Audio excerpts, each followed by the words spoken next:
میں میں ہرگز تمہیں اپنا بچہ نہیں دوں گی کاشان ملک۔ لگاتار گرتے ہوئے آنسوؤں کے ساتھ وہ حلق کے بل چیخی اور کاشان نے دلچسپی سے اس کا سرخ چہرہ دیکھا۔ وہ آج بھی اتنی حسین تھی، چاہے وہ 5 سالوں کے بعد اس کے سامنے تھا، لیکن کاشان ملک کے لیے آج بھی مشکل تھا کہ اس کے چہرے سے اپنی نظریں ہٹا پاتا۔ بغیر کسی کی پرواہ کیے اس نے آگے بڑھ کر اس کے نازک کمر سے تھام کر اسے اپنے قریب کھینچ لیا اور وہ تلملا کے رہ گئی۔ کیوں اسے پیدا کرتے ہوئے بھی تمہارا ساتھ کسی اور نے دیا ہے میرے علاوہ؟ اس کی بے باکی میں کی گئی سرگوشی جان لیوا تھی۔ سیماب نے اسے خود سے دور دھکیل دیا اور جلدی سے نہال کو اپنی آغوش میں چھپا لیا، جسے ماں سے دور جانے کا خیال ہی تڑپا رہا تھا۔ مما، میں نہیں جاؤں گا، مجھے مما کے پاس رہنا ہے۔ وہ معصوم سا بچہ جسے آج تک ماں نے رونے نہیں دیا، اس کی آنکھوں سے آنسو ٹوٹ کر گر رہے تھے، اور یہ آنسو اس کے رخساروں پر نہیں بلکہ سیماب کے دل پر گر رہے تھے۔ اپنی آنکھوں میں سے چھپاتے ہوئے بے تحاشا چومتی چلی گئی۔ کیوں نہیں نکل جاتے تم ہماری زندگی سے کاشان ملک؟ کیوں نہیں پیچھا چھوڑ دیتے ہمارا؟ وہ شخص جس نے آج تک اسے اپنے نام سے آزادی نہیں بخشی، اب اس کے بیٹے کا سربراہ بن کر اپنے اثر و رسوخ کو استعمال کرتے ہوئے اس سے بیٹا بھی چھیننے آیا۔ میرے پاس عدالت کی طرف سے پرمیشن لیٹر موجود ہے۔ اگر تم نہال کو میرے حوالے نہیں کرو گی تو میں زبردستی بھی کر سکتا ہوں۔ اور یہ خالی کھلی دھمکی نہیں تھی۔ وہ نہیں چاہتی تھی کہ یہاں پر ہنگامہ ہو، اس علاقے میں اس کی عزت تھی۔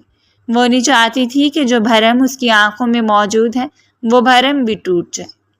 خدا تمہیں کبھی معاف نہیں کرے گا، کبھی بھی نہیں۔ اس نے روتے ہوئے نہال کو اپنی آغوش سے آزاد کر دیا، لیکن مکمل طور پر اس سے لپٹا ہوا تھا۔ مما، میں آپ کے پاس رہوں گا، میں آپ کے پاس رہوں گا مما۔ اس کے چھوٹے چھوٹے ہاتھ تھے، سیماب کے دوپٹے کو سختی سے دبوچے ہوئے تھے اور وہ تڑپ کر رہ گئی۔ نہ جانے کتنی بے بسی سے وہ ظالم شخص کو دیکھتی رہی جس کا دل کبھی بھی نرم نہیں ہو سکتا تھا۔ اس نے آگے بڑھ کر نہال کو اٹھا لیا، لیکن وہ مسلسل پھڑپڑا رہا تھا۔ مما کے پاس جانا ہے، اور اس کے سرخ و سفید پھولے ہوئے چہرے سے آنسو صاف کرتے ہوئے شخص نے اس کے رخساروں کو چوم لیا۔ اب کچھ دن آپ بابا کے پاس رہیں گے میری جان۔ یہ چیز اسے مزید بدگمان کر رہی تھی کہ سیماب نے اس کے بیٹے کو اپنے باپ سے اس قدر بدگمان کر رکھا تھا کہ وہ باپ کے پاس جانے کا نام ہی نہیں لیتا۔ نفرت بھری نگاہوں سے سیماب کو دیکھتا نہال کو دور لیتا جا رہا تھا۔ بڑی محبت سے اسے پچکارتے ہوئے وہ اپنے باپ ہونے کا احساس دلا رہا تھا، حالانکہ ہرگز نہیں جانتا تھا کہ وہ بچہ جس نے 5 سالوں تک باپ کے روپ میں صرف اپنی ماں کو دیکھا ہے، وہ اب کس طرح اس انجان شخص کو اپنا باپ مان کر اس کے ساتھ خوش رہے۔ بڑی سی گاڑی کو تڑپتی نگاہوں سے وہ جاتا ہوا دیکھتی رہی، اور پھر گھٹنوں کے بل سے دروازے کے سامنے بیٹھ کر رو پڑی۔ اس روز سے معلوم ہوا تھا کہ وہ ہار چکی ہے، کہ اتنی بڑی ہار اس کا مقدر بنی۔ اسے اب اندازہ ہونے لگا تھا۔ ثریا بیگم نے آگے بڑھ کر اسے اپنے ساتھ لگا لیا۔ صبر کرو میری بچی، صبر کرو، وہ اس کا باپ ہے، تم سے زیادہ اس کا خیال رکھے گا۔ اس کے بکھرے وجود کو سمیٹتے ثریا بیگم اپنے ضعیف ہاتھوں سے اسے تسلیاں دے رہی تھیں، لیکن وہ کیسے مان لیتی؟ خالہ، اس شخص نے مجھے نہیں سنبھالا، وہ میری اولاد کو کیا سنبھالے گا؟ اس نے قسمیں کھائی تھیں۔ سیماب کو اتنے عرصے کے بعد انہوں نے ٹوٹتا ہوا دیکھا۔ ثریا بیگم خود تڑپ کر رہ گئی۔ اس شخص نے وعدے کیے تھے مجھ سے کہ وہ مجھے سنبھال کر رکھے گا، اپنی ہتھیلی کا چھالا بنا کر رکھے گا، اپنے دل سے لگا کر رکھے گا، لیکن اس نے کیا کیا؟ ایک ماں ہونے کی حیثیت سے اس کی آنکھوں میں خدشے تھے، وسوسے، خوف، اور ثریا بیگم نے اس روتی بلکتی ہوئی لڑکی کو اپنے ساتھ لگا لیا۔ وہ محبت کے معاملے میں کس قدر بدنصیب پیدا ہوئی، انہیں نہ جانے کتنے عرصے سے اندازہ ہو چکا تھا۔ وہ اس بات کو تسلیم بھی کر چکی تھی، لیکن یہ لا علاج مرض تھی جس کا کوئی علاج نہیں تھا۔ نہ اس کے پاس نام تھا، نہ اس کے پاس اتنی رقم تھی کہ وہ اپنے بیٹے کو شخص کے چنگل سے آزادی دلواتے تھی۔ وہ اپنے جینے کے سہارے کو اپنی آنکھوں کے سامنے پھلتے پھولتے دیکھتی۔ شام تک وہ شدید بخار میں پھنک رہی تھی۔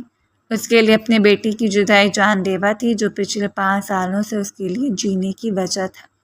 جس کے نرم و نازک وجود کو خود میں سمیٹ کر وہ اپنی آنکھیں بند کرتی تو نیند لمحے بھر میں اسے اپنی آغوش میں لے لیتی، جس کی ننھی ننھی باتیں اس کے لیے مسکراہٹ کی بڑی وجہ ثابت ہوتی۔ کاش وہ حویلی کے سب سے خوبصورت کمرہ تھا۔ پورا کمرہ کھلونوں سے بھرا ہوا تھا۔ دیواروں پر لگی کارٹونز کی تصویریں اور کمرے کو کچھ اس طرح سے ڈیزائن کیا گیا کہ کوئی بھی بچہ اس میں داخل ہوتے ہی مبہوت ہو جاتا۔ اپنے بیٹے کو اپنے ہاتھوں میں بھر کر کمرے میں لے آیا۔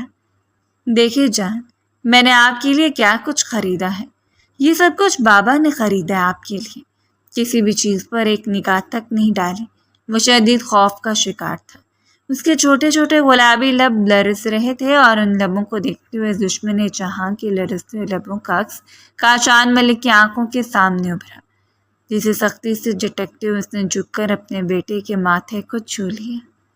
کون کہتا تھا کہ وہ 5 سال اسے انجان رہا ہے؟ وہ 5 سال اس نے بیرون ملک میں جس طرح گزارے تھے وہی جانتا تھا۔ محبت میں ملنے والا دھوکہ اس قدر جان لیوا تھا کہ اگر وہ یہاں رہتا یا خود مر جاتا یا پھر اسے مار دیتا، لیکن وہ اسے نہیں مار سکتا تھا، صرف اسی لیے کیونکہ وہ ایک ننھی جان کو خود میں سمیٹے جینے کی ایک نئی وجہ کو تھام چکی تھی، اور وہ ہرگز بھی وہ وجہ ختم نہیں کر سکتا تھا۔ گزرے 5 سالوں نے اسے پہلے سے زیادہ مغرور اور ہٹ درم بنا دیا، یوں جیسے کسی چٹان کو مزید سخت تہ لگا کر لمبے عرصے کے لیے چھوڑ دیا جائے۔ آج بابا آپ کے ساتھ کھیلیں گے، نہال کے ساتھ مل کر کارٹون دیکھیں گے اور ہم آپ کے فیوریٹ چاکلیٹس بھی کھائیں گے۔ اس کے ننھے ننھے ہاتھوں کو تھام کر وہ اس کی بھوری آنکھوں میں دیکھ رہا تھا۔ اس کی آنکھیں ہُبہو سیماب کی جیسی تھیں اور چھوٹے چھوٹے لب بھی، جبکہ اس کے بال، اس کی رنگت، قد اور چہرے کی تراش بالکل اپنے باپ کی طرح تھی۔ دور سے دیکھنے پر اندازہ لگایا جا سکتا تھا کہ کاشان ملک کا بیٹا ہے۔ بابا، لرزتے لبوں کے ساتھ اس کے بیٹے نے پہلی مرتبہ اسے پکارا اور وہ تڑپ کر اسے خود میں سمیٹ گیا۔ جی بابا کی جان، مما چاہیے۔ کاشان ملک نے اذیت سے آنکھوں کو بند کر لیا۔ وہ ہار گیا تھا۔ اس لڑکی نے ایک ایسی ہار اس کا مقدر بنا ڈالی جو ساری زندگی اسے تڑپاتی، لیکن اس بار وہ ہارنے والوں میں سے نہیں تھا۔ اگر اس نے جیت کی طرف پہلا قدم اٹھایا تھا تو وہ ہر طرح سے اسے مات دینے کا سوچ چکا تھا۔ بچے کے کیئر ٹیکر کا انتظام پہلے ہو چکا تھا۔ خدیجہ بیگم خود اپنے پوتے کے لیے جان مارنے کو تیار تھی اور سلطان ملک، وہ بھی بخوبی جانتے تھے کہ حویلی کا ہونے والا وارث پہلی بار حویلی آیا ہے، تو کیسے ممکن تھا کہ وہ لوگ اپنے پوتے سے غافل رہتے جنہوں نے بہو کو کبھی برداشت نہیں کیا۔ ان کے لیے بھی پوتا عزیزاً جان تھا، لیکن وہ رات ایسی کانٹوں بھری رات تھی کہ جہاں ایک طرف سے ماپ جلتی رہی، وہیں دوسری طرف اس کے بیٹے کو بھی لمحے بھر کو آرام نہیں آیا۔ تھک ہار کر بغیر کچھ کھائے پیے وہ سو تو گیا تھا، لیکن اس کے کہیں بیٹھوں اور ساکت پلکوں سے اپنے بیٹے کے چہرے کو دیکھتا رہا۔ اسے معلوم ہو چکا تھا کہ کبھی بھی اپنی ماں کے بغیر نہیں رہ سکتا۔ وہ اسے سنبھال لیتا، اسے دنیا کی ہر آسائش دے دیتا، لیکن سیما یہاں پر آ کر اس کے بیٹے کی ساری خوشیاں رک جاتی۔ وہ اپنے بیٹے کو کم سے کم ادھورا نہیں دیکھ سکتا تھا۔ وہ ایک فیصلہ کن رات تھی۔ کبھی بھی اس کے ذہن میں یہ خیال نہیں آ سکتا کہ وہ ماں سے اس کا بیٹا چھین کر لیا ہے، لیکن خدیجہ بیگم نے رات دن اس کے بیٹے کی معصوم باتیں، تصویریں، شرارتیں، یہ سب کچھ بتا بتا کر قائل کیا تھا کہ اسے اپنے بیٹے کے ساتھ زندگی گزارنی چاہیے، لیکن وہ یہ نہیں جانتی تھی کہ ان کا بنایا ہوا گھٹیا پلان کتنی بھیانک شکل اختیار کر سکتا ہے۔ وہ انہیں کے سامنے آ کر کچھ اس طرح سے کھڑا ہو جائے گا کہ وہ سوائے چال بازی کے کچھ نہیں کر پائیں گے۔ صبح ناشتے کی ٹیبل پر اس کی بڑی بڑی سرخ آنکھیں رات بھر جاگنے کی چغلی کھا رہی تھیں۔ کوئی بات نہیں کاشان، وہ چھوٹا بچہ 1-2 دن تو اسی طرح تنگ کرے گا۔ خدیجہ بیگم نے جوس کا گلاس لبوں سے لگاتے اسے قائل کرنا چاہا، لیکن وہ سر گرائے جیسے ناشتہ کرنے کی بجائے خالی خالی نظروں سے دیکھ رہا تھا۔ نہیں، میں جان چکا ہوں کہ وہ کبھی بھی یہاں خوش نہیں رہ سکتا۔ وہ ایک ہی رات میں ہار مان چکا تھا، حالانکہ وہ کبھی ہار ماننے والوں میں سے نہیں تھا۔ جبکہ سربراہی کرسی پر بیٹھے سلطان ملک نے اپنے بیٹے کو حیرانگی بھری نظروں سے دیکھا۔ تم اس کے باپ کو اسے خوش نہیں رکھ سکتے؟ کم آن مین، ان کی نظروں میں بھی اپنی بہو کی جو امیج قائم ہو چکی تھی وہ کبھی نہیں چاہتے تھے کہ ان کی حویلی کا ہونے والا سربراہ کسی ایسی عورت کی زیر نگرانی پرورش پاتا جس عورت کا کردار بھی مضبوط نہیں تھا۔ تم جانتے ہو اس کی ماں کو؟ میں نہیں چاہتا کہ ہمارا پوتا اس عورت کی تربیت کا شکار رہے۔ سلطان شاہ نے قید کیا اور اس نے بے چینی سے پہلو بدلا۔ دل نفرت سے بھرا ہوا تھا، سوائے ناپسندیدگی کے کچھ نہیں تھا، لیکن اچانک یوں اس لڑکی کے خلاف ایک لفظ نہیں سن سکتا تھا۔ بابا پلیز، وہ ملتجی ہوا اور خدیجہ بیگم نے آنکھیں دکھا کر سلطان ملک کو خاموش کروایا۔ ٹھیک ہے، لیکن تم ریلیکس کرو، میں اپنی جان کو سنبھال لوں گی۔ ویسے بھی میں دادی ہوں اس کی، اور پوتے اپنی دادیوں کے ساتھ بہل جاتے ہیں۔ انہوں نے اسے قائل کر لیا تھا، لیکن آفس جانے کے بعد اس کا خیال متواتر نہال کی جانب گھومتا رہا۔ نہ جانے کتنی بار اس نے کال کر کے پوچھا، ہر بار یہی جواب دیا گیا کہ نہال نے بس چند لقمے کھائے ہیں، اسے صرف اپنی ماں کے ہاتھوں سے کھانا پسند ہے۔ حتیٰ کہ حویلی میں موجود کسی بھی شخص کو اس کے بارے میں یہ معلوم نہیں کہ اسے کیا پسند ہے کہ نہیں۔ مثبت اس کے لبوں سے اگر ماما کے علاوہ کچھ نکلا ہے تو وہ یہی کہ اسے ماما کے ہاتھوں سے کھانا ہے، یعنی وہ بھوک سے بلک رہا ہے، لیکن ضد ایسی کہ اپنی ماں اور باپ دونوں کو مات دے جائے۔ چیئر پر سر گراتے ہوئے وہ ہار گیا، اپنے بالوں میں انگلیاں چلاتے ہوئے اس نے جھک کر موبائل اور چابیاں اٹھائیں اور مضبوط قدم اٹھاتا ہوا آفس سے نکل گیا۔ اس کے بغیر کوئی چارہ نہیں تھا۔ جو کچھ اس نے سوچا، چاہے وہ جیسا بھی تھا، لیکن یہ اذیت اسے ہر صورت برداشت کرنا تھی۔ گلزمان، ایسا کرو، جاؤ اور اس کی ماں کو لے آؤ، مجھے یقین ہے وہ آنے سے انکار نہیں کرے گی۔ اس کا فیصلہ کچھ ایسا تھا جو لمحے بھر میں حویلی کے در و دیوار کو بھی ساکت کر گیا۔ کسی نے نہیں سوچا تھا کہ وہ عورت پھر پلٹ کر اس گھر میں قدم رکھے گی، اور کاشان ملک کی مرضی سے تو ہرگز نہیں، لیکن اپنی زبان سے وہ گلزمان کو حکم دے رہا تھا کہ وہ جا کر نہال کی ماں کو لے آئے۔ کیا مطلب ہے تمہارا؟ تم پاگل ہو چکی ہو؟ خدیجہ بیگم تو ہتھے سے اکھڑ گئی۔ ایک عورت سے جان چرانے کے بعد تم دوبارہ اسے اپنی زندگی میں شامل کر رہے ہو۔ ان کا لیکچر دینا بنتا تھا، اس سے معلوم تھا کہ اس کا فیصلہ کسی کو بھی پسند نہیں آئے گا۔ میں نے جو کچھ سوچا اپنے بیٹے کے لیے سوچا ہے، میں اپنے بیٹے کو اس طرح نہیں دیکھ سکتا۔ اس نے ایک نظر نہال کے مجاہب چہرے پر ڈالی۔ کچھ نہیں ہوا تمہارے بیٹے کو، ٹھیک ہے، وہ 1-2 دنوں میں ٹھیک ہو جائے گا، تم صرف بے وقوفی کر رہے ہو۔ اس کی ماں اور باپ دونوں اس کے اس فیصلے کے خلاف تھے، لیکن وہ سینہ چوڑا کرتے ہوئے اٹھ کھڑا ہوا۔ وہ اس حویلی میں صرف اور صرف نہال کی ماں بن کر آ رہی ہے، شاید کچھ مہینوں کے لیے، لیکن اس حویلی کی بہو اور کاشان ملک کی بیوی کی حیثیت سے ہرگز نہیں آ رہی۔ اس لیے میں چاہتا ہوں کہ کوئی بھی مزید کچھ نہ سوچے۔ اپنا فیصلہ سنانے کے بعد وہ مضبوط قدم اٹھاتا ہوا کمرے میں چلا گیا۔ کمرے میں جانے کے بعد اس نے بازو پر پڑے ہوئے کوٹ کو کھینچ کر بیڈ پہ دے مارا۔ کاش تم میری زندگی میں نہ آتی، کاش میں تمہارے لیے بغاوت نہ کرتا۔ افسوس کہ کچھ نہیں تھا، یہ کاش اتنا جان لیوا ثابت ہو گیا کہ اس کی ساری محبت کو نکل گیا۔ اپنے بالوں کو مٹھیوں میں دبوچ کر صرف اذیت کا شکار لگ رہا تھا۔ وہ ایک بار پھر حویلی آ رہی تھی، اسے یقین تھا وہ ضرور آئے گی، اپنے بیٹے کے لیے۔ وہ اسے اتنی محبت کرتی ہے کہ اس کے بغیر جینا محال ہے۔ کاش نہال تمہارے بغیر رہنا سیکھ لیتا اور تم ایک ایسی اذیت سے گزرتی جس اذیت سے میں 5 سال گزرا ہوں۔ کاش۔ اس کی سوچیں اس وقت سماعت کے گرد گھوم رہی تھیں، جو گلزمان کے آنے کا مقصد سن کر ساکت کھڑی رہ گئی۔ خالہ، میں اس کے گھر میں قدم بھی نہیں رکھوں گی۔ اپنے قدموں کو واپس ہٹاتے اس نے ثریا بیگم کی جانب دیکھا، جو خود حیران کھڑی تھی۔ یہ کس اذیت میں مبتلا کر دیا تھا اسے اس شخص نے؟ گلزمان، مجھے بتاؤ میرا بیٹا کیسا ہے؟ گلزمان اس کے بارے میں جانتا تھا، پچھلے 10 سالوں سے وہ اس حویلی کا ملازم تھا۔ نہال بابا ٹھیک نہیں ہے، وہ آپ کے بغیر 1 منٹ بھی سکون میں نہیں ہے۔ اور وہ کون سے سکون میں تھی؟ اپنے بیٹے کے بارے میں جان کے ایک بار پھر آنسو اس کی بڑی بڑی آنکھوں میں تیرنے لگے۔ رات اس کا وجود بخار میں پھنک رہا تھا۔ اپنے بیٹے کے علاوہ جینے کا تو خیال بھی اپنے ذہن میں نہیں لا سکتے تھے۔ آپ کے پاس آخری راستہ ہے، ملک صاحب نے مجھے خود بھیجا ہے آپ کو لے جانے کے لیے۔ نہال بابا کے لیے چلی آئے۔ کتنے غیر منصفانہ سلوک کرتا تھا وہ شخص۔ ہر فیصلے کا سربراہ بن کر خود فیصلہ کرنا جانتا تھا، لیکن نہیں جانتا تھا کہ یہ فیصلہ دوسروں پر مسلط ہو کر ان کے لیے کس طرح وبال جان بن جاتا ہے۔ کاش اسے تھوڑا سا اندازہ ہوتا کہ ایک ماں پر اس وقت کیا گزر رہی ہے تو کبھی بھی یہ کھیل نہ کھیلتا۔ شال کو اپنے کندھوں پر رکھ کر ثریا بیگم کو گلے ملی۔ اس نے یہاں نہ جانے کی قسم کھائی تھی، ایک بار پھر وہ وہیں جا رہی تھی۔ وہ جانتی تھی اذیتیں، تانے، غلط باتیں، کردار کشی یہ قدم قدم پر اس کے لیے تیار ہوں گی، لیکن اسے اپنے بیٹے سے ملنا تھا۔ اسے اپنی آغوش میں بھر کر بے تحاشا چومنا تھا۔ جس وقت اس نے اپنے لڑکتے ہوئے قدموں کو حویلی میں رکھا، دل سوکھے پتے کی مانند کام کر رہ گیا۔ ویسے اتنی تو غیرت ہونی چاہیے تھی کہ گلزمان کو خالی ہاتھ واپس بھیج دیتی، لیکن تم تو موقع کی تلاش میں تھے۔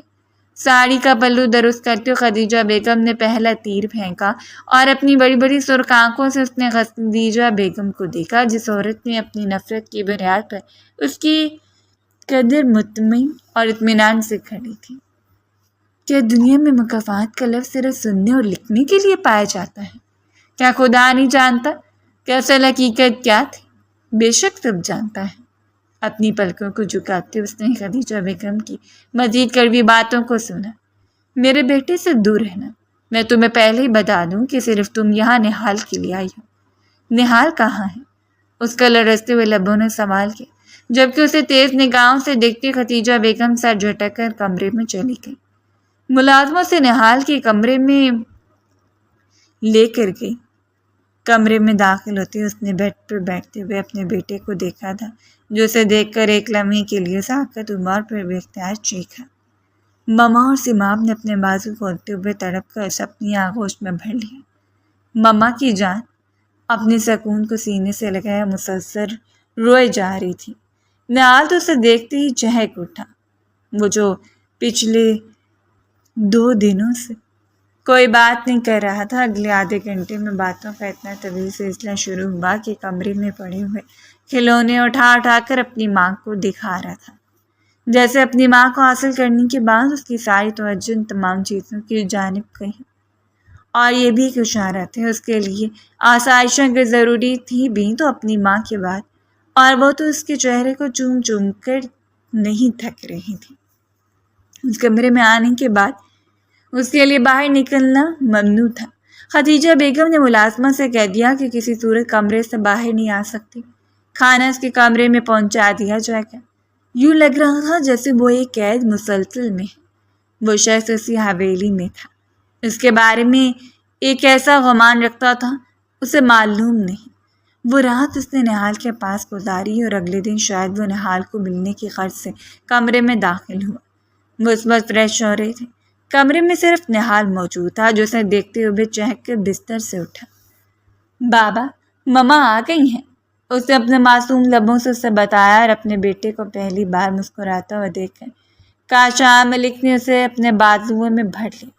اب وہ اسے چھوٹی چھوٹی سرگوشیوں باتیں پوچھ رہا تھا، اور نہال مسکراتے ہوئے اسے بتاتا جا رہا تھا۔ اس کی ہر بات مما سے شروع ہو کر ماما پر ختم ہو جاتی۔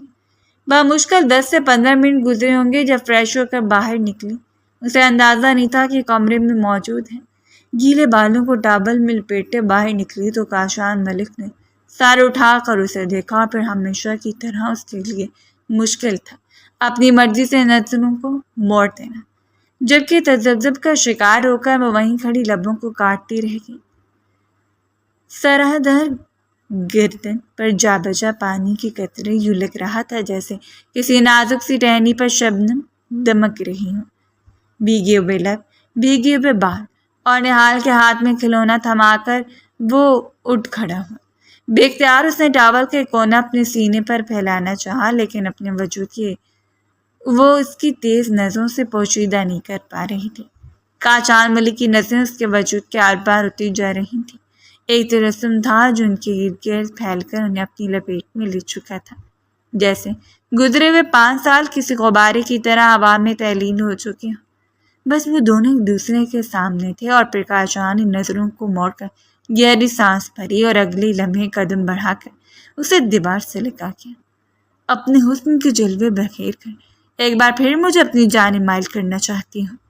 اس شخص کی زبان سے کبھی طنز کے علاوہ کچھ نہیں نکلا، کبھی کوشش بھی نہیں کی نہ پہلے اور نہ ہی اب۔ میں نے اپنی عزت نفس کو ہمیشہ مقدم رکھا ہے کاشان ملک۔ اس کے سامنے سینہ تان کر کھڑی تھی اور کاشان کا دل چاہا کہ اسے گردن سے دبوچ کر اس کی گردن مروڑ دے۔ آخر اتنا غرور کس بات کا ہے تمہیں؟ اپنی بدکرداری کا یا شوہر سے غداری کا؟ ان دونوں کی آوازیں اتنی آہستہ تھی کہ بمشکل ایک دوسرے کی سماعتوں کو چھو رہی تھی اور تذلیل کے احساس اس کے چہرے کی رنگت سرخ ہوئی۔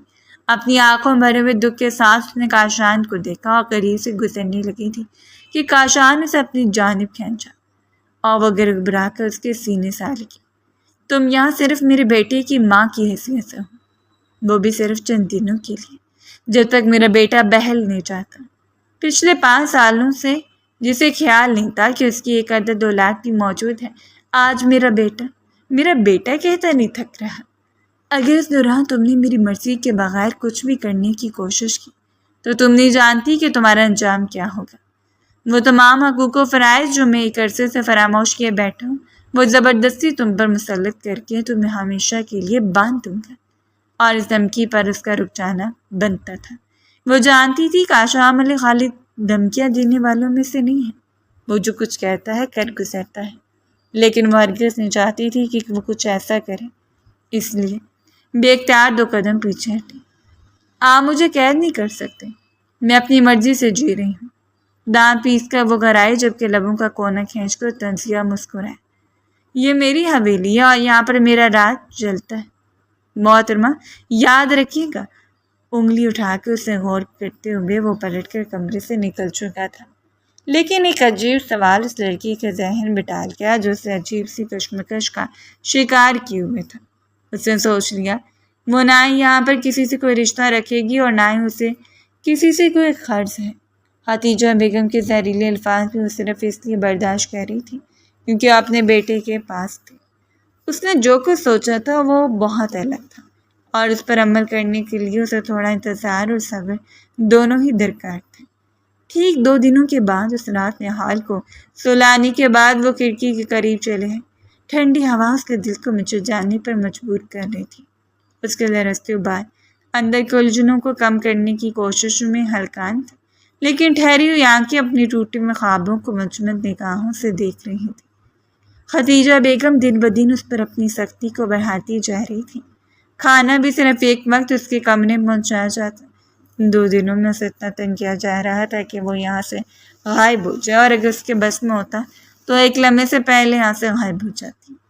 پلٹ کر اس نے ایک نظر اپنے بیٹے کے سوئے ہوئے وجود پر ڈالی اور پھر نگاہیں موڑ کر گھڑی کی جانب دیکھا جو 12 بجے کا سندیسہ دے رہی تھی۔ اپنا دوپٹہ اٹھا کر اپنے بھرے ہوئے لبوں کو باہم ایک دوسرے میں پیوست کیے وہ نیچے چلی گئی۔ بس تھوڑی دیر وہ لان میں ٹہلنا چاہتی تھی، ٹھنڈی ہوا کھانا چاہتی تھی۔ اتنے دنوں سے اس کمرے میں قید رہ کر وہ اکتاہٹ کا شکار ہو چکی تھی۔ اس کے پاس موبائل بھی نہیں تھا کہ کم سے کم ثریا بیگم سے بات کر لیتی۔ اس روز کے ہنگامے میں موبائل بھی گر کر ٹوٹ گیا اور پھر اس نے ساتھ لانا بھی مناسب نہیں سمجھا۔ سیڑھیاں اتر کر وہ داخلی دروازے کی جانب بڑھی تھی جب داخلی دروازے سے اسے اندر آتا ہوا دکھائی دی اور سنسان پڑی حویلی میں اس کے قدموں کو مضبوطی سے جکڑ لیا۔ وہ وہیں کھڑی رہ گئی۔ اسے اندازہ نہیں تھا کہ اس وقت تک باہر ہوگا۔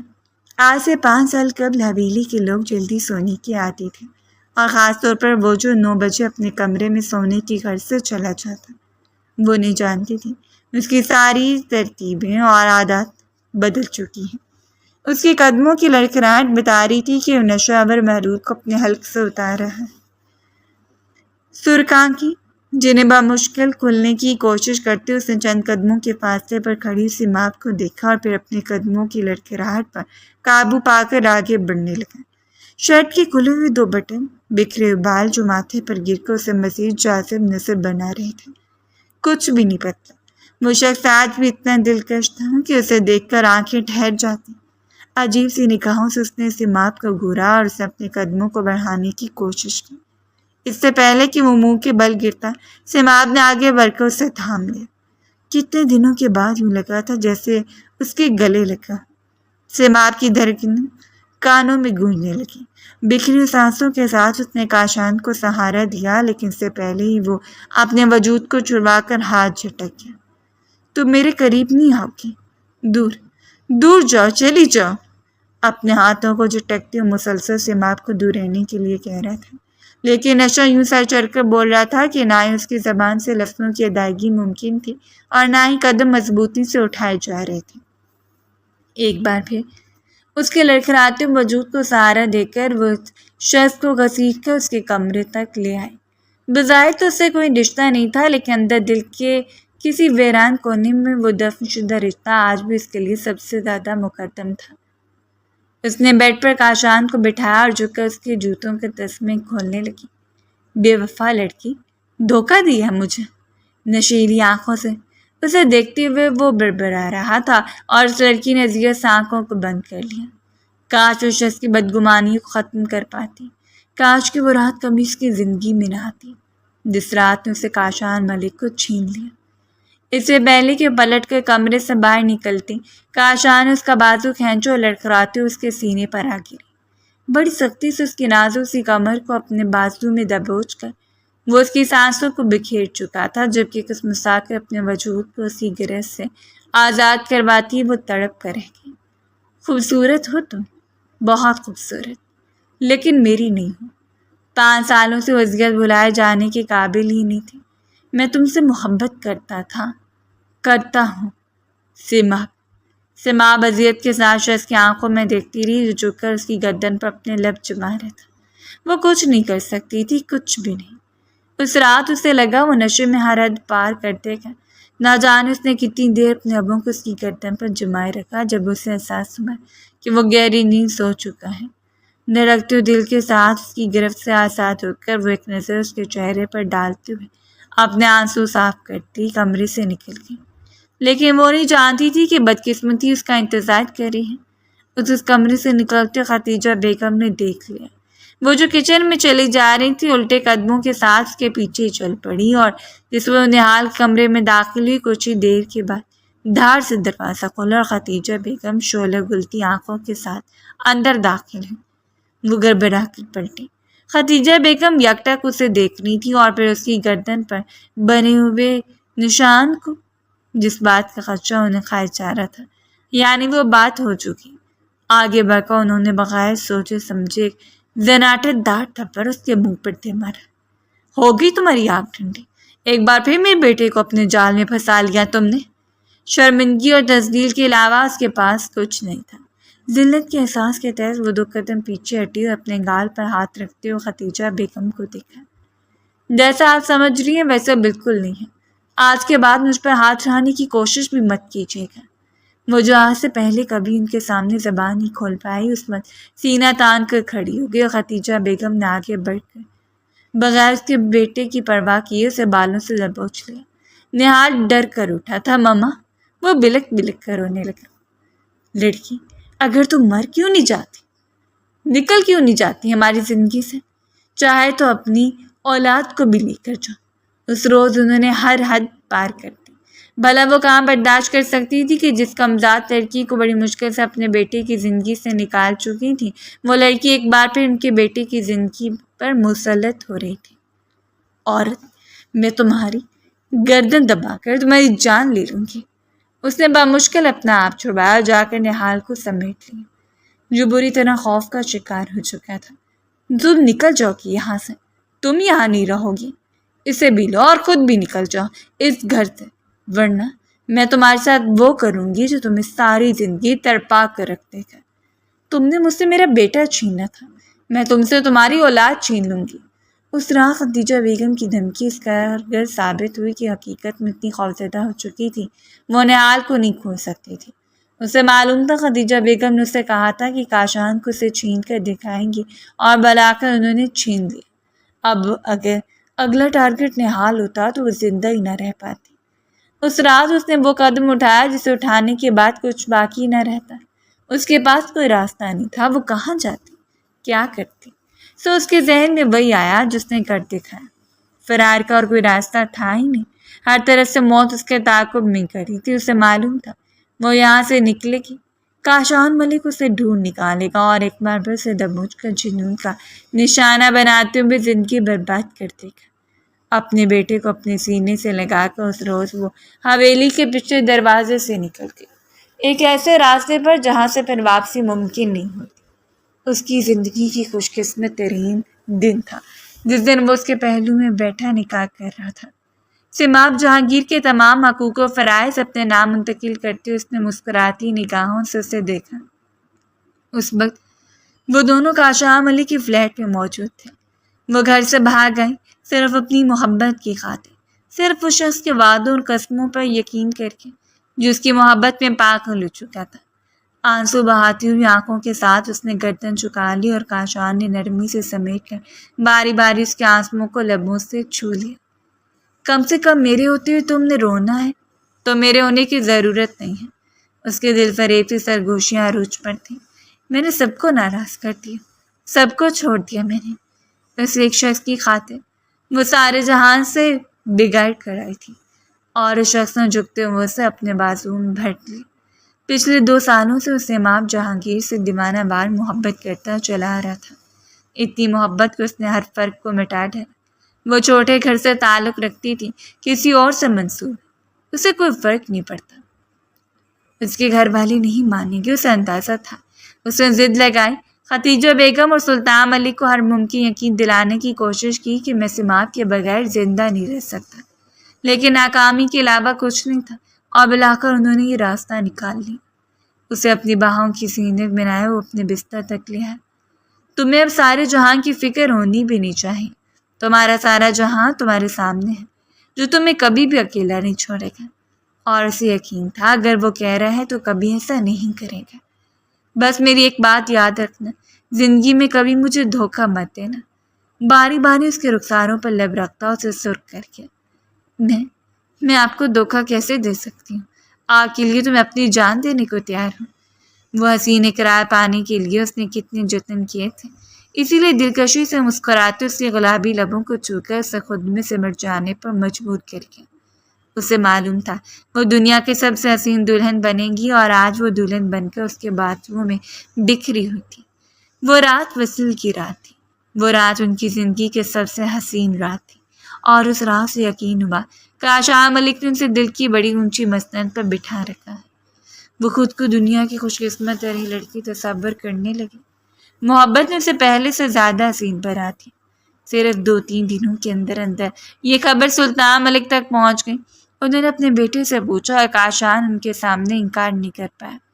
جی بابا، میں نکاح کر چکا ہوں، وہی میری زندگی ہے اور اس کے علاوہ میں کسی اور کو نہیں اپنا سکتا۔ اس کی وہی بات تھی جو اس نے پہلے دن کی تھی، اس بات سے پیچھے ہٹنے والوں میں سے نہیں تھا۔ مجھ سے پہلے کہ ختیجہ بیگم ایک بار پھر بھڑک اٹھتی، سلطان شاہ نے آنکھیں دکھا کر خاموش کرتے ہوئے ایک نظر اپنے بیٹے کے ہر درم چہرے کو دیکھا۔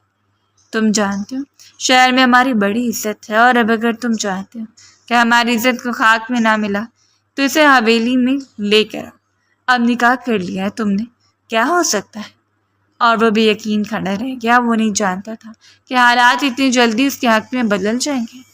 اس کے ماں باپ راضی ہو گئے، اس کے باپ کے پاس کوئی اور راستہ نہیں تھا، سو انہوں نے اپنی بیوی کو یہ کہہ کر قائل کر دیا کہ یہ صرف وقتی کھیل ہے۔ چند دنوں کے بعد وہ لڑکی ان کے بیٹے کے دل سے اتر جائے گی اور بہت جلدی وہ حویلی سے بھی نکل جائے گی۔ لیکن وہ نہیں جانتے تھے کہ محبت کا یہ کھیل کچی بنیادوں پر کھیلا ہوا نہیں۔ گلابی رنگ کے آنچل میں لپٹی معصوم سی لڑکی ان کے بیٹے کے پہلو میں سج کر اس حویلی میں آئی تو توقع کے برخلاف ختیجہ بیگم تھام کر اسے گلے سے لگا لیا۔ تم میری بیٹی ہو، چاہے یہ رشتہ میری مرضی کے خلاف ہوا ہے، لیکن مجھے اپنی بیٹی کی خوشی عزیز ہے۔ اور وہ حیران و پریشان رہ گئی۔ زندگی اس میں اس قدر اپنی محبتیں نچھاور کرنے والی تھی، اس نے نہیں سوچا۔ کرم نوازیاں اس کے سامنے گھٹنے ٹیک کر کھڑی ہو گئیں، اور اسے لگا اس کے ساتھ اس دنیا کی سب سے مخلص اور خوبصورت عورت ہے جو اپنی مرضی سے نہ لائی گئی بہو کو بھی اتنی محبتوں سے نوازتی ہے۔ وہ اس کی زندگی کے سب سے خوبصورت دن تھے، سب سے حسین راتیں جو محبت کے خمار میں ابھی گرتے جا رہی تھیں۔ ہر شام اس شخص کا ہاتھ تھام کر وہ پیدل ایک لمبے سفر پر نکل جاتی، اور وہ اس کے حسین دمکتے چہرے کو دیکھتا رہ جاتا۔ بظاہر سب کچھ مکمل تھا، لیکن اندر کہیں اندر ایک نامکمل سی خواہش تھی کہ کاش اس کے گھر والے راضی ہو جاتے تو اس کی محبتیں کتنی کامل ہوتی۔ ہر شام وہ پھولوں سے سجا ہوا گلدستہ لے کر گھٹنوں کے بل اس کے سامنے بیٹھ جاتا۔ آپ کو کاشان ملک کی محبتیں قبول ہیں؟ اور وہ مسکراتے ہوئے جھک کر شخص کے ماتھے پر لب رکھ دیتی۔ قبول ہیں سرکار۔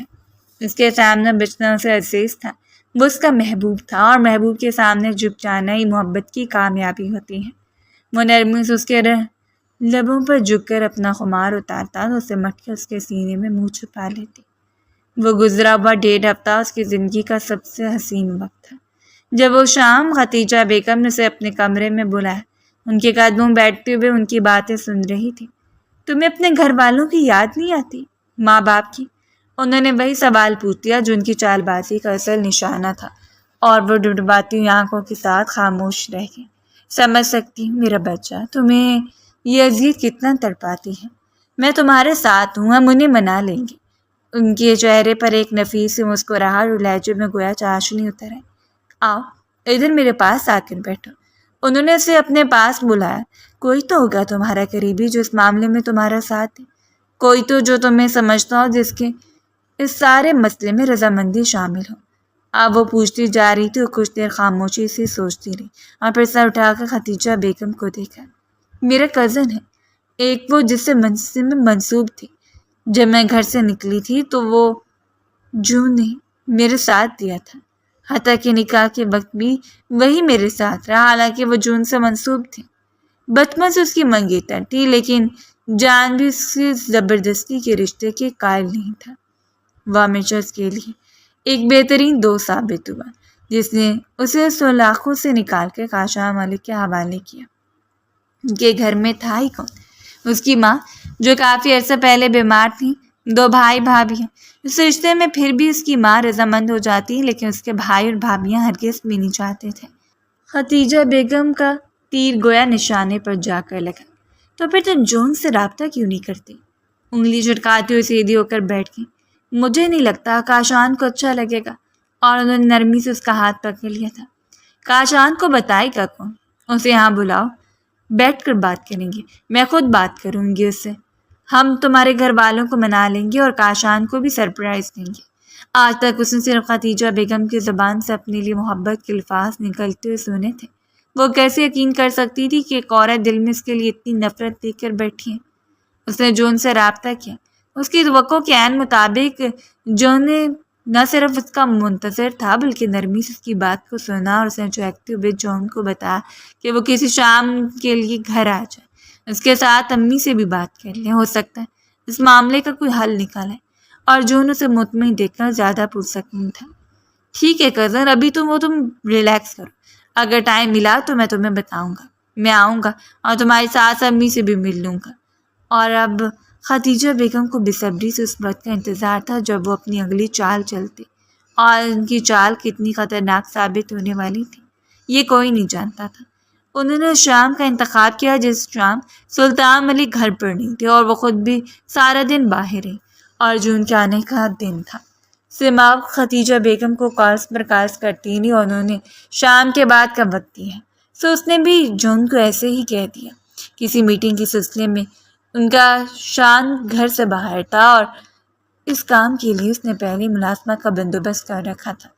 ملک صاحب، اس وقت آپ کو گھر پہنچنا ہوگا، آپ کو کچھ ایسا دکھانا جو آپ نے آج سے پہلے کبھی حویلی میں نہیں دیکھا ہوگا۔ حالانکہ وہ رات وہ باہر ہی رکنے والا تھا۔ رات 1 بجے کے قریب اسے ہمدانی سے ملاقات کرنی تھی، کسی میٹنگ کے حوالے سے ضروری بات چیت تھی کہ انجان نمبر سے جانے والی کال پر وہ حیران ہوا۔ پہلے اس کا دل چاہا کہ سماغ سے پوچھے، لیکن اسے پریشان نہیں کرنا چاہتا تھا۔ بنی پلاننگ کے مطابق جون حویلی میں داخل ہوا۔ کچھ دیر پر وہ خدیجہ بیگم کے پاس بیٹھا، اسے اندازہ نہیں تھا کتنی مخلص عورت تھی، اتنے میٹھے لہجے میں بات کرنے والی، اتنی نرم طبیعت کی مالک۔ جاؤ میری جان، اپنی کزن کو اپنے کمرے میں لے کر جاؤ، اسے اپنا کمرہ دکھاؤ، اس سے بات چیت کرو، گھر والوں کے متعلق پوچھو، پھر مل کر کھانا کھاتے ہیں۔ جون، تم کھانا کھا کر جانا۔ موبائل کان سے لگا کر اٹھ کر اپنے کمرے میں چلے گی، اور جون کو لے کر وہ اپنے کمرے میں چلے۔ تم نے میرا بہت ساتھ دیا جون، عمر میں سے تقریباً 2-3 سال بڑا تھا۔ تم بھائی اور امی سے بات کرو، کسی طرح وہ لوگ مجھ سے ناراضگی ختم کر لیں۔ وہ رو دینے کے قریب تھی۔ صوفے میں بیٹھے ہوئے جون نے نرمی سے اس کے سر پر ہاتھ رکھا۔ یوں پریشان ہونے کی ضرورت نہیں ہے سیمی، سب ٹھیک ہو جائے گا۔ خود کو ٹائم دو، اپنے شوہر کو ٹائم دو۔ اور ابھی یہ بات اس کے منہ میں ہی تھی جب دروازہ بند کر دیا گیا اور وہ گڑبڑا کر اٹھا۔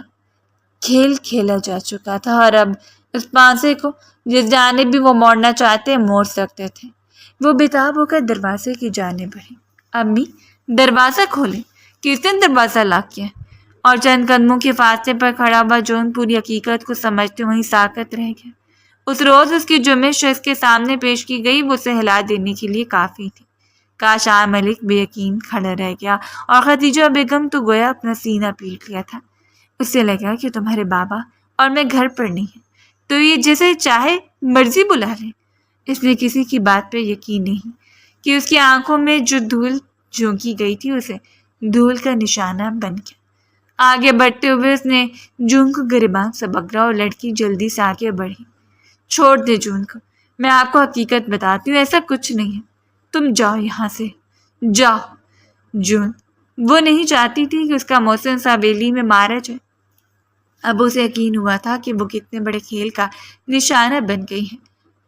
وہ رات ایک اذیت زدہ کر دینے والی رات تھی جب اس شخصوں سے خود سے دور جھٹکتے ہوئے بد کردار کا لفظ اس کے منہ پر دے مارا۔ تم گھٹی عورت میری محبت کے قابل ہی نہیں تھی۔ وہ خود بھی شدت سے چیختے ہوئے رو رہا تھا لیکن خدیجہ بیگم کو اپنے بلکتے ہوئے بیٹے پر بھی رحم نہیں آیا۔ میں نے کچھ نہیں کیا، یہ صرف ایک کھیل ہے، یہ صرف ایک سازش ہے۔ اس کا پورے وجود تھر تھر کر کانپ رہا تھا۔ نہیں، تم اب اس گھر میں نہیں رہو گی، تو میری زندگی میں نہیں رہو گی، ابھی اور اسی وقت نکل جا اور یہاں سے۔ اس شخص نے ایک لمحہ نہیں لگایا اپنی خوبصورت زندگی سے اسے نوچ کے باہر پھینکنے میں۔ کبھی کبھی ہمارا پسند شدیدہ شخص بھی کتنی بڑی حماقت پر اتر آتا ہے۔ بظاہر وہ محبت کے بڑے بڑے دعوے کرتا ہے لیکن محبت میں ناکام ثابت ہو گئے۔ وہ ہمیں ایسے کٹہرے پر لا کر کھڑا کر دیتا ہے جہاں ہم بے یار و مددگار رہ جاتے ہیں۔ اس کی زندگی مکمل طور پر ختم ہو گئی۔ اس کے بھائیوں نے اسے تسلیم نہیں کیا۔ ایک بار پھر جون اسے اپنے گھر لے کر آئے۔ پچھلے ہفتے اس نے دھوم دھام سے ستارہ سے شادی کی تھی۔ وہ نہیں چاہتا تھا کہ ستارہ کے ذہن میں کوئی بھی وہم چلا جائے، اس لیے اس نے ایک کرائے پر علیحدہ گھر لے کر اسے سریا بیگم کے ساتھ شفٹ کر دیا۔ اسے لگا تھا اس کی زندگی ختم ہو چکی ہے لیکن اس کی زندگی میں نہال کی آمد ایک خوبصورت امید ثابت ہوئی، اور اب وہ لوگ اسے وہ امید بھی چھیننا چاہتے تھے۔ 2 سال پہلے اس کی ماں کا انتقال ہو گیا۔ مرنے سے پہلے اس کی ماں اسے راضی تھی لیکن بھائی آج بھی مطلب پرست تھے۔ دل چاہتا تھا تو اس کے گھر میں آ جاتے، دل چاہتا تو ایک بار پھر رشتہ توڑ دیتے۔ وہ مطلب پرست رشتوں سے بچتے بچاتے اپنی زندگی میں پرسکون تھی۔ اگر یہاں گاما برپا نہ ہوتا، وہ وہاں گیا جہاں اس لڑکی کو ہونا چاہیے تھا، لیکن مسلسل 2 دن ہو چکے تھے اور اس کے بارے میں کوئی خبر نہیں لگا پا رہا تھا۔ اس کے بھائی جانتے نہیں تھے جس گھر میں وہ رہتی تھی اس گھر کے دروازے بند تھے۔ ارد گرد رہنے والے لوگوں کو اس کے متعلق کچھ معلوم نہیں تھا، تو آخر وہ گئی کہاں؟ اس کے بیٹے کو ساتھ لے کے اسے یاد تھا اس رات وہ اس کے ساتھ تھی۔ اس کی کمرے میں اس کے بعد کیا ہوا وہ نہیں جانتا۔ جس وقت اسے تھانے سے کال آئی کہ کھائی میں گرنے والی عورت جاں بحق ہو گئی ہے، وہ آ کر پہچان لے۔ اس روز سے یوں لگا جیسے کسی نے ایک زہریلا تیر اس کے سینے میں پیوست کیا ہے۔ اس نے کبھی نہیں چاہتا کہ اس کی نظروں کے سامنے مر جائے۔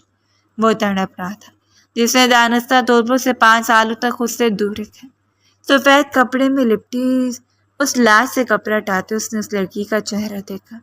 ایک افسوس بھری سانس کے سینے سے یوں نکلی جیسے اپنے ساتھ ایک بڑے اندیشے کو بہا کر لے گئی۔ نہیں، سیماب نہیں تھی، وہ اسے اتنا جلدی چھوڑ کر بڑھ نہیں سکتی تھی، وہ زندہ تھی۔ یہ احساس اس کے لیے خوشگوار تھا، جینے کی ایک بڑی وجہ۔ تھانے سے واپس آنے پر سلطان ملک نے اسے بتایا کہ سیماب کے بارے میں جان چکے ہیں، وہ جون نامی کزن کے پاس ہے، اسی کے گھر میں، اور ایک بار پھر اس نے اذیت سے اپنے بالوں کو دبوچ لیا۔ کاش وہ شخص کبھی ان دونوں کی زندگی میں داخل نہ ہوتا۔ نفرت اور اذیت کی ایک لہر اس کے وجود میں دوڑتی چلی گئی۔ اس نے سوچ لیا ہمیشہ کے لیے اپنے بچے کو چھین لے گا، اسے اپنے نام سے آزادی بخش دے گا تاکہ اپنی زندگی کو کھلے عام جی سکے۔ ایک پابندی بھرے تعلق کو نبھاتے ہوئے کیوں اپنی خوشیوں سے دور ہے؟ اگر اس کا دل جون کا تھا تو اسے جون کا ہونا چاہیے۔ لیکن وہ ہرگز نہیں جانتا تھا کہ جو حقیقت اس کے سامنے کھلنے والی ہے اسے بے یار و مددگار چھوڑ دے گی۔ اس نے 5 سال جس اذیت کا شکار ہو کر گزارے، ان 5 سالوں کا حساب اسے سود سمیت لوٹانا پڑے گا۔ اس گھر میں داخل ہوتے اس نے جون کا گریبان پکڑ لیا تھا۔ گھٹیا انسان، تم نے کل کیوں نہیں جاتے؟ تمہاری زندگیوں سے تم ہوتے کون ہو؟ میرے گھر سے میری بیوی کو بھگا کے لے جانے والے۔ اس نے ہر چیز کو نظر انداز کر دیا۔ آج میں تمہیں اپنے ہاتھوں سے مارٹوں گا جون۔ تم نے میری ساری خوشیوں کو نکل کے۔ اسے گریبان سے پکڑتے ہوئے اس کا چہرے پر جا بجا مارتے ہوئے اسے نڈھال کر چکا تھا۔ کسی کی ہمت نہیں تھی گارڈز کی موجودگی میں آگے بڑھ کر کاشان ملک کو روک پاتے، اور فرش پر گرا ہوا جون بامشکل اٹھا اور پلٹ کر ایک نظر کاشان ملک کو دیکھا، اور پھر بک رفتاری سے اسے گریبان سے پکڑتے ہوئے اتنے شدید طریقے سے جھٹکا کہ دیوار کے ساتھ جا لگا۔ اس کا توازن گڑبڑا گیا اور جون نے اپنے مضبوط بازو میں اسے پکڑتے ہوئے جا بجا اس کے منہ پر تھپڑ دے مارے تھے۔ میں نے تمہاری زندگی برباد نہیں کی، بلکہ تم نے خود اپنی زندگی برباد کر دی، گھٹیا انسان۔ جون کی دھاتی آواز سے دور دیوار کو لڑ جانے پر مجبور کر دیا۔ تم نے اس لڑکی پر شک کیا جس نے تمہاری خاطر ساری دنیا کو چھوڑ دی۔ آج باتوں کے پوشیدہ رکھنے کا دن نہیں تھا۔ یہ عورت میری بیوی ہے، یہ رہی میری بیٹیاں۔ اگر اس میں میرے ساتھ مل کر تمہیں چھوڑنا ہوتا تو یہ پہلے مجھے چھوڑ کر تمہارا انتخاب کیوں کرتی؟ دیکھ رہا تھا، اسی لیے کیونکہ تمہارے اور اس کے لیے میری دولت عزیز تھی۔ اس نے ایک بے بنیاد سا بہانہ پیش کیا جو آج تک اس نے خود کو تسلی دی ہوتی۔ وہ عدالت جس کے بغیر یہ 5 سال سے اپنے بیٹے کے ساتھ مطمئن ہے۔ شام تمہیں تمہارے کمرے تک بلوایا گیا، لیکن اگر اس نے مجھے بلانا ہوتا تو کیا کسی انجان نمبر سے کال کر کے پہلے تمہیں بتایا تاکہ تمہیں اپنے بدکرداری کے بارے میں بتا سکے، جس عورت نے آج تک تم سے طلاق کا مطالبہ نہیں کیا۔ میں اپنی زندگی میں خوش ہوں، میرے پاس میری بیوی ہے، میری بیٹی ہے، لیکن تم نے ایک عورت سے محبت کر کے اسے چھوڑ دیا۔ اس شخص کو آئینہ دکھا رہا تھا، وہ جو پچھلے 5 سالوں سے وہ نہیں دیکھ پایا۔ اس روز اسے حقیقت معلوم ہوئی۔ اس نے ہاری ہوئی نگاہوں سے سیماب کو دیکھا تھا، وہ چہکتی ہوئی شوخ لڑکی جس نے محبت کرنا سیکھا اور پھر محبت کا بھرم اس کے سامنے اس طرح ٹوٹا کہ وہ یارو مددگار رہ گئی۔ اپنے وجود کے ٹکڑے اپنے بیٹے کو سنبھال کر اس نے شخص کے سامنے ہاتھ جوڑ دیے۔ میں نہیں چاہتی کہ وہاں رہتے میری معصوم سی جان بھی میرے ہاتھوں سے کھو جائے۔ ہمیں بخش دیجیے، مجھے محبت کی جتنی سزا ملنی تھی مل چکی۔ اس نے پوری حویلی میں کوحرام برپا کر دیا۔ ہر چیز کو تہس نہس کرتے اس روز اسے حقیقت جاننی تھی، اور خدیجہ بیگم تو بخلاہٹ کا شکار تھے۔ اس رات ماں آپ کو اور نہال کو یہاں سے نکلنے کے لیے کس نے کہا تھا؟ میں نے، کیونکہ وہ تم پر ایک بار پھر اپنا پہرا بچھا رہی تھی۔ میں نہیں چاہتی کہ وہ لڑکی اس گھر میں رہے، خدیجہ بیگم نے صاف لفظوں میں کہہ دیا۔ لیکن کیوں؟ وہ تو آپ کی ہماری پسندیدہ بہو تھی، بلکہ بیٹی۔ اس میں جو کچھ کیا میرے ساتھ کیا، تو پھر آپ نے اتنی بغاوت کیوں کر لی؟ سوال جو اب بات میں گڑبڑاتے اسے معلوم ہو چکا تھا کہ حقیقت وہ نہیں تھی جو اسے بتائی گئی، حقیقت وہ تھی جسے آج تک جان ہی نہیں پایا۔ وہ محبت میں ہارا ہوا شخص تھا۔ گھٹنوں کے باہر بیٹھتے ہوئے اس روز نے اپنے بالوں کو دبوچ لیا۔ وہ ہار گیا تھا، بری طرح ہار گیا۔ نہ وہ ایک شوہر کی حیثیت سے جیت پایا اور نہ ہی ایک باپ بن کر جیت پایا۔ اگلے آنے والے دنوں میں اس کے پاس اذیت کے علاوہ کچھ نہیں تھا، کچھ بھی نہیں۔ اس روز وہ ایک ہارے ہوئے شخص کی طرح جان کے دروازے پہ جا کر کھڑا ہوا اور انا اور ضد کو پس پوش ڈالتے ہوئے جو ان کے قدموں میں بیٹھ گیا تھا۔ وہ کبھی بھی شخص جتنا مخلص نہیں ہو سکتا جس نے آج تک اس کی بیوی کی حفاظت کی، اس کے بچے کی حفاظت کی۔ کیا بھی یہ معافی کا کوئی دروازہ ہے؟ ایک بدگمان شخص لوٹ کر آیا، تم کسی صورت معافی ممکن ہے؟ وہ ہاتھوں کو جوڑن تو ماتھا ٹکائے جون کے سامنے بے بس تھا، اور جون نے اسے بازوؤں سے پکڑ کر اپنے سامنے بٹھا لی۔ ایک لڑکی جو پچھلے 5 سالوں سے تمہارا انتظار کر رہی ہے، جس کی آنکھوں میں آج بھی تمہارے لیے محبت ہے، اس کے لیے ممکن نہیں ہے کہ تمہیں معاف کر پائے۔ جانے کتنی بار اس دروازے پر گیا، لیکن اس میں اتنی ہمت نہیں تھی کہ سیماب سے ملتا۔ وہ نہال کے ساتھ بد گزارتا اور چپ چاپ لوٹ آتا، اور نہال بھی اس کے ساتھ اتنا مانوس ہو چکا تھا کہ بابا بابا کہتے نہیں تھکتا۔ گھر والوں سے اس کی بات ترک ہو چکی تھی، کچھ پوچھتے تو کہہ دیتا، ورنہ چپ، بس گہری چپ۔ اس دن بلاخر اس کے سامنے آ گیا۔ محبوب کب تک نظر چرا کر گھومتا ہوا اچھا لگتا ہے؟ ڈنڈا بنا اس نے بس خالی نگاہوں سے اسے دکھا کر کھڑا ہو گیا۔ اگر معافی ممکن نہیں ہے تو کم سے کم کوئی سزا دو۔ اس میں محبت میں بھی پہل کی تھی اور چھوڑنے میں بھی پہل کی، جبکہ محبت میں مبتلا وہ لڑکی جو اس پر دل و جان سے فدا تھی، اس کے علاوہ کسی کا تصور بھی نہیں کر سکتی تھی۔ گزرے ہوئے ماہ و سال یہ صرف بے بسی کی علامت ہے، اس کی سزا کیا ہو سکتی ہے؟ کاشان ملک، اس نے روتے ہوئے پوچھ لیا، اور کاشان کا دل تڑپ اٹھا۔ اس نے آگے بڑھتے اسے سمیٹ لیا، اسے ماں کے ماتھے سے ماتھا ٹکا کر وہ بڑی شدت سے رو پڑا۔ بدگمانی کی ایک بڑی سزا وہ بھی بھگت چکا تھا، اپنے بچے سے دور رہنا، اپنے محبوب ترین بیوی سے دور رہنا، وہ محبت جس کو اس نے اتنی مخافتوں کے بعد حاصل کیا، اس محبت سے دور رہنا۔ تو اب وہ ایک دوسرے کو کتنی سزائیں دیتے تھے۔ یہ موقع بھی صرف نہال کا صدقہ تھا، شاید اس لیے کہ وہ معصوم سا گول مٹول بچہ اپنی زندگی کی خوشیوں کو ادھورا رکھنے کی بجائے کامل کر لیتا۔ اسے دوبارہ سے حویلی میں نہیں لے کر آیا بلکہ اس کے نام سے گھر خریدا۔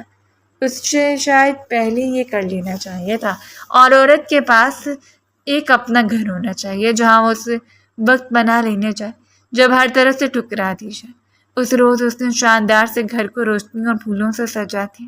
ایک عرصے کے بعد وہ سرخ رنگ کی ساڑی میں لپٹی ہوئی لڑکی بڑی محبت سے اس کے پہلو میں سجی خوشگوار سی مسکراہٹ کے ساتھ اندر داخل ہوئی۔ مقابل کا بس نہیں چل رہا تھا کہ اس کے سامنے بچ جائے۔ اس نئی زندگی میں خوش آمدید جانے جانا۔ یہ دیوانہ ساری زندگی غلامی کرنے کے لیے تیار ہے۔ وہ شاندار سا شخص کے سامنے سر جھکائے ہوئے تھا اور سیماب نے آگے بڑھتے ہوئے بڑے بھرم سے اس کے سینے پر سر رکھ لیا۔ محبتوں کو امر کرنے کے لیے دو دلوں کی ضرورت ہوتی ہے، دلوں میں ابھری ہوئی محبت اور محبت کے اطراف میں لپٹا ہوا اعتماد۔ ہر رشتے کی مضبوطی کے لیے ضروری ہے، بے حد ضروری ہوتا ہے۔ وعدہ کریں کبھی نہیں چھوڑیں گے، کبھی بھی نہیں، چاہے جو بھی ہو جائے، اس نے کتنے مان سے کہا اور بس خاموش نگاہوں سے اسے دیکھتا رہا۔ آپ کوئی قسم نہیں تھی، کوئی وعدہ نہیں تھا۔ اسے یقین تھا اسے چھوڑنے کے بعد وہ خود زندہ نہیں رہے گا، سو اس جاذب نظر لڑکی کو چھوڑنے کا سوال ہی پیدا نہیں ہوتا۔ بڑی خوبصورتی سے اس کے لبوں پر جھکتا ہوا اس رشتے کی نئی شروعات کر رہا تھا۔ حق بنتا، کبھی کبھی بے تحاشا پیچیدگیوں کے بعد بھی ایک نئی شروعات حق بنتا ہے۔ ہر رشتہ اختتام پذیر نہیں ہوتا۔ امید ہے ہماری آج کی اسٹوری آپ کو پسند آئی ہوگی۔ اگر اسٹوری پسند آئے تو اپنا فیڈ بیک لازمی شیئر کریں اور ہمارے چینل کو سبسکرائب کر لیں۔